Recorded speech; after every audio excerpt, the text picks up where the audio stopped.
তোমরা কি জানো কড়াইতে পরিমাণ মতো সাদা তেল দিয়ে তাতে রসুন কুচি দিয়ে পেঁয়াজ আলু গাজর ক্যাপসিকাম কুচি দিয়ে ভালো করে ভেজে নেব। বেবিকর্নগুলোকে ছোটো ছোটো করে কেটে ভাপিয়ে নিয়ে রান্না যেসব মশলা ইউজ করি লঙ্কা গুঁড়ো জিরে গুঁড়ো ধনে গুঁড়ো হলুদ গুঁড়ো দিয়ে পরিমাণ মতো কাঁচা লঙ্কা দিয়ে ভালো করে মিশিয়ে নেব। মিশিয়ে নিয়ে অল্প করে দিয়ে দিয়েছি টমেটো। তোমরা তোমাদের স্বাদ মতো নুন আর ঝালটা দেবে।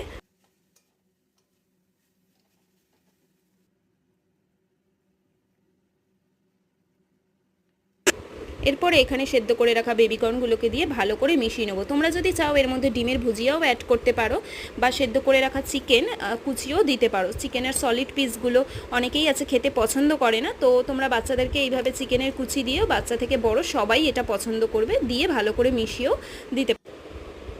এটা তো তোমরা ভাত রুটি কিংবা ইভিনিংয়ে স্ন্যাক্সও তোমরা শুধু খেতে পারো মুখরোচক হিসাবে।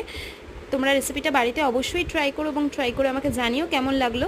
তো চলো আজকের মতো টাটা বাই। তোমরা সবাই ভালো থেকো সুস্থ থেকো, দেখা হচ্ছে নতুন কোনো ভিডিওর সাথে। টাটা।